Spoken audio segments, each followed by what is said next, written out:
Many of you might have heard of this phrase, less is more, but tonight I want to focus primarily, at least initially, on a sense of more is more.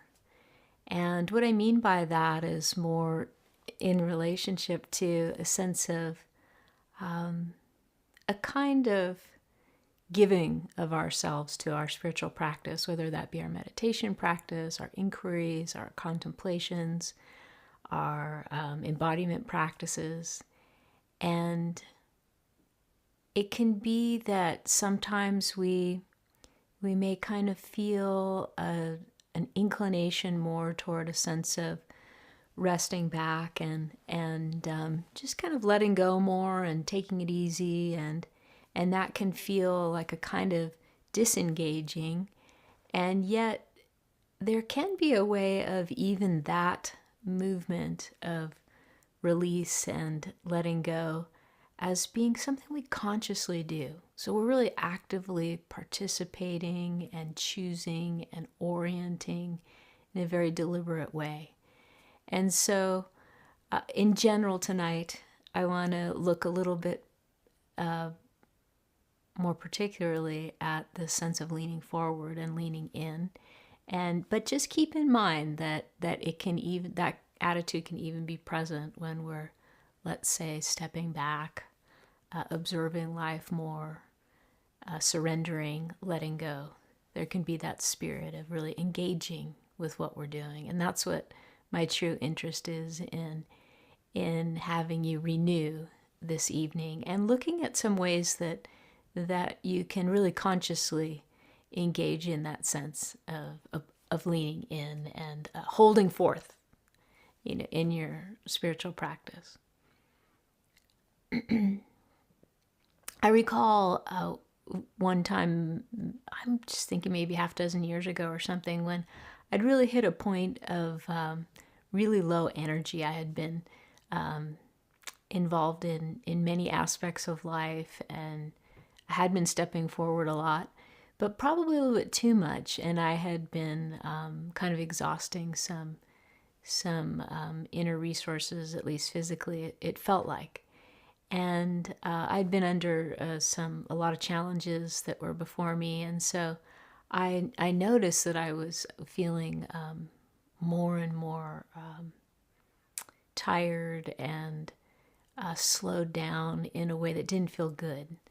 And I was speaking to Adya about it, and being of his nature, which sometimes we joke about, with him having been labeled anyway with this idea of him being a dyslexic, that he'll often look at things in a flipped sort of way, and it's really been helpful for me to look at things that way. So when I was really feeling tired, he said something surprising to me, which is maybe you need to apply yourself more in a very intentional way, in a way that could bring energy back into your life, but by putting forward energy and applying yourself more. And I began to really look at this in a lot of different ways.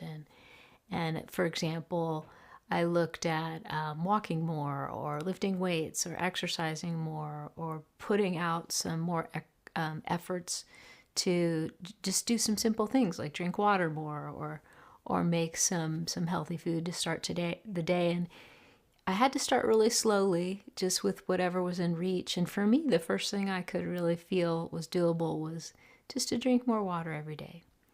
So why am I talking about my own personal story? It's just to give you an idea of how you can contemplate what's within your reach that you can give yourself to, that will bring about returns, that will bring about a greater sense of well-being for yourself, for those around you, for your community, for the world. What brings about well-being, and what do you already know that you can do to forward that in ways that are within reach? And so for myself, I started out with just drinking more water, and then a few weeks later I was making a green drink with lots of vegetables in it every day, and then before you know it, I was walking regularly, and then later down the line I was lifting weights, etc. So things can be very fruitful when we hold a certain contemplation. What we give ourselves more to. And it wasn't just on a physical level that I was doing this. I was really looking at it on a spiritual level. What might I give my attention to that I didn't want to miss, of all the things I had going on, what was most important. And I had been asking that question for years, but it was a reminder that Adi had given me that day about applying myself even more as a kind of counterintuitive move to offset this fatigue.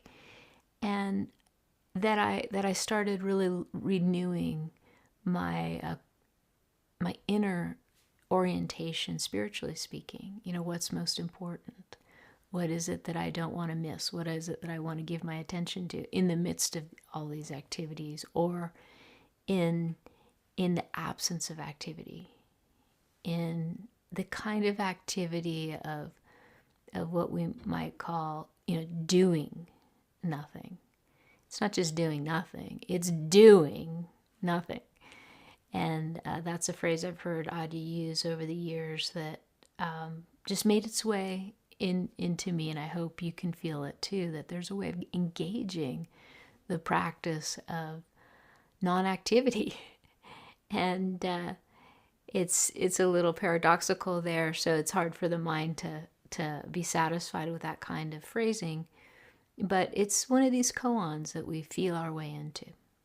How can we engage stillness?